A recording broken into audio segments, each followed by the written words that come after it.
Good morning all. Now after the supralateral surface, let us go for the medial surface of the cerebral hemisphere.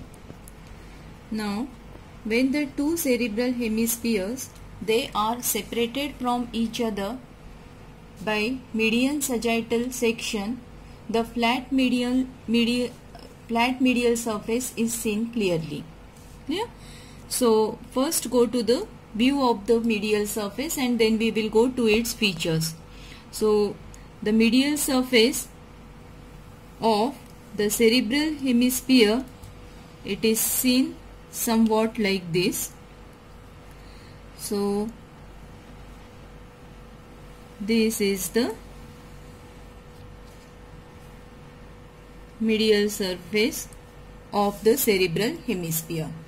Now when we see the medial surface, the very important structure which is seen is the corpus callosum. The central part of the medial surface, it is occupied by arch band of white matter called as corpus callosum. So this is the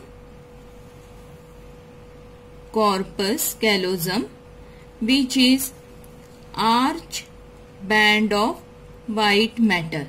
Yeah? This corpus callosum, it is the largest collection of commissural fiber. Yeah? So this is corpus callosum. Yeah?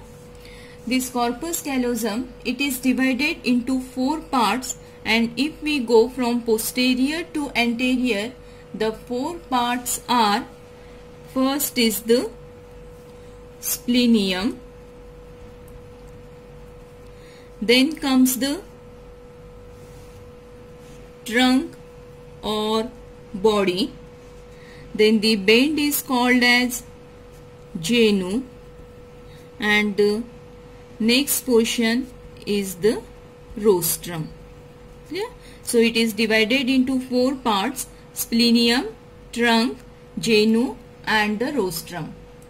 The rostrum, it is continuous with the lamina terminalis, which forms anterior wall of third ventricle, and it extends from rostrum to optic chiasma. So this rostrum, it is further continuous with the lamina terminalis. Yeah?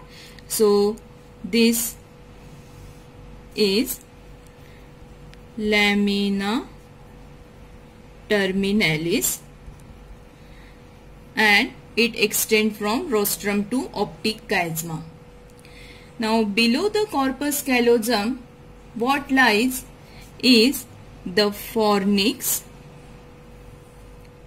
then septum pellucidum, and below it lies the thalamus. So this is septum pellucidum, then this is the fornix, and this is thalamus. Yeah? After this introduction, let us come to the sulci and gyri of the medial surface. Now, in front, starting from the front, in front of the lamina terminalis, there lies the 2 sulci, that are anterior and posterior par olfactory sulci. So there lies the 2 small vertical sulci, and these are called as anterior and posterior par olfactory sulci. Yeah? Now one more medial surface present, one more important sulci, that is the cingulate sulcus. Now this cingulate sulcus, it extends from the front of the genu and it passes backward and parallel to the corpus callosum. Its posterior end, it is upturned and it goes to the supromedial margin just behind the central sulcus. So this is cingulate sulcus. Yeah? The cingulate sulcus, it begins in front of the genu, passes backward, follows the path parallel to the corpus callosum, and its posterior end get upturned and reach to the superomedial margin just behind the central sulcus. Then one more small sulcus lies over here, that is the vertical sulcus, which extend from about the middle of the cingulate sulcus and it extend vertically. So this is vertical sulcus. This is cingulate sulcus and this is vertical sulcus. Yeah? If you go more posteriorly, so here there lies a subparietal or suprasplenial sulcus which lies above and behind the splenium. So the small sulcus which lies above the splenium, it is called as suprasplenial sulcus. Let us go more posterior. So more posterior to the corpus callosum, there lies two important sulci, that are the parieto-occipital sulcus and the calcarine sulcus. The parieto-occipital sulcus, it extends from the superomedial margin about 5 cm in front of the occipital pole. It passes downward, forward and meets the anterior part of calcarine sulcus. Its upper end reaches on the superolateral surface. When we have seen the superolateral surface, if you remember, we have seen the parieto-occipital sulcus, which is used for dividing the superolateral surface into 4 lobes. So this parieto-occipital sulcus, it is basically the sulcus of medial surface and its upper end extend on the superolateral surface. So this is the same parieto-occipital sulcus. Clear? The next important sulcus is the calcarine sulcus, which extend from little below the splenium and it run toward the occipital pole. Its posterior end sometime meet with the lunate sulcus. It may or may not meet with the lunate sulcus. Yeah? So this is parieto-occipital sulcus and this is calcarine sulcus. Is it clear? So which sulci we have seen? Anterior most in front of the lamina terminalis, there are anterior and posterior par olfactory sulci. Then there is cingulate sulcus, which goes posteriorly parallel to the corpus callosum and extend up to the superomedial border. Then one more sulcus, that is the vertical sulcus, which extend vertically. Then suprasplenial sulcus, which lies above and behind the splenium. More posteriorly, parieto-occipital sulcus and the calcarine sulcus. Clear? Now coming to the gyri of the medial surface. Again starting from the front. In front of the lamina terminalis, there lies a narrow strip of cortex and it is known as paraterminal gyrus. It is called as paraterminal gyrus. Behind it, there lies one more strip and it is called as par olfactory gyrus or par olfactory area, which is bounded anteriorly and posteriorly by anterior and posterior par olfactory sulci respectively. Clear? Now posterior to it we have seen the cingulate sulcus. Now the cingulate sulcus divides the whole medial surface into two portions, inner zone and the outer zone. The inner zone, it is known as cingulate gyrus. So this is cingulate gyrus. This is the inner zone, inner to the cingulate sulcus. Therefore, it is inner zone, and this is cingulate gyrus, which lies between the cingulate sulcus and the corpus callosum.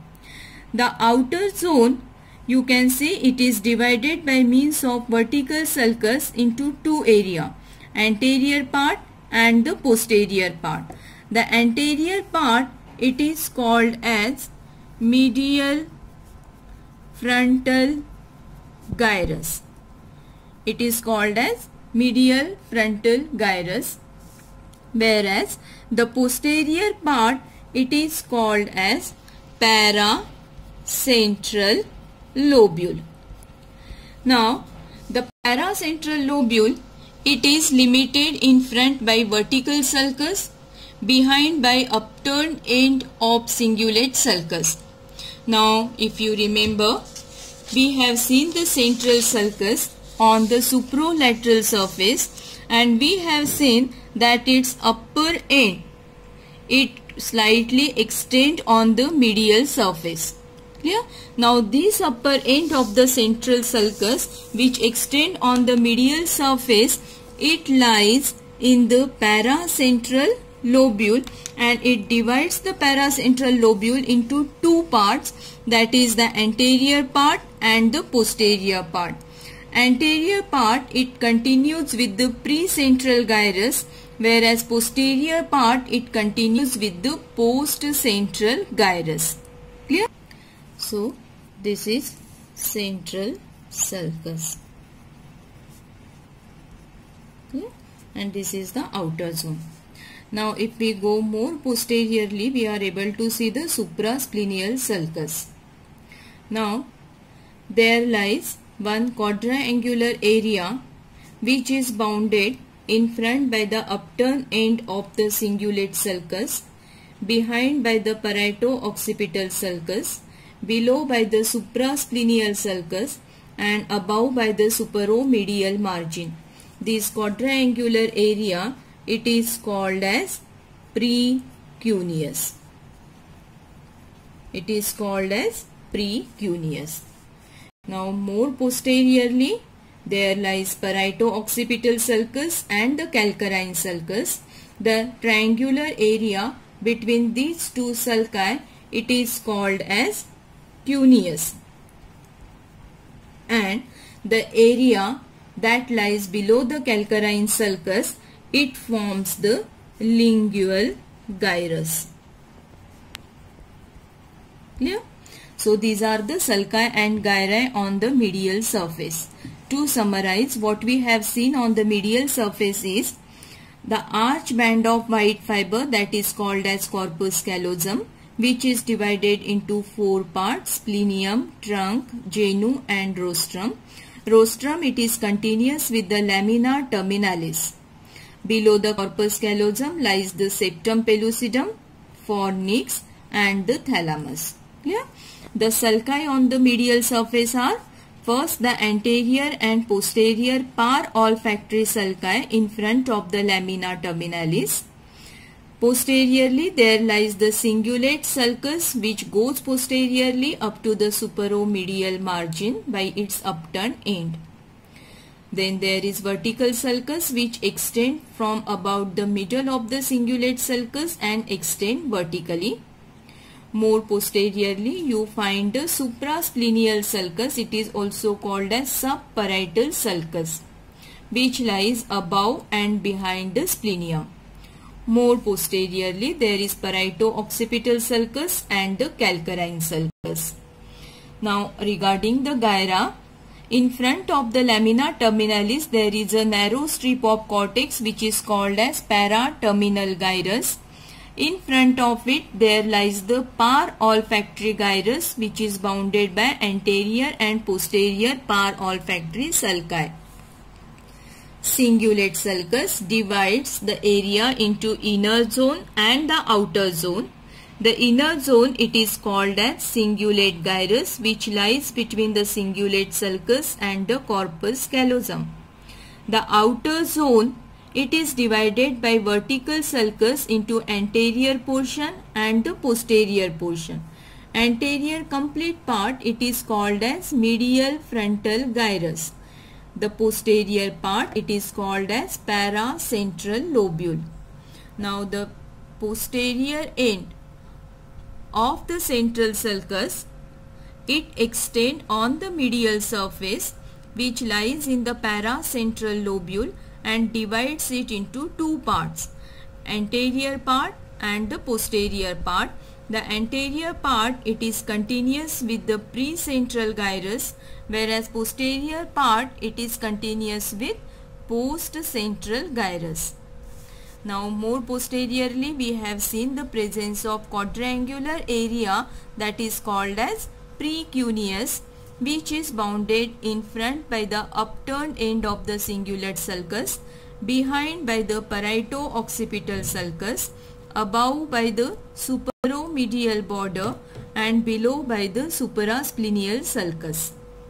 More posteriorly, we have seen the triangular area between parieto-occipital sulcus and the calcarine sulcus, which is called as cuneus. And below the calcarine sulcus lies the lingual gyrus. These are all the sulci and gyri on the medial surface.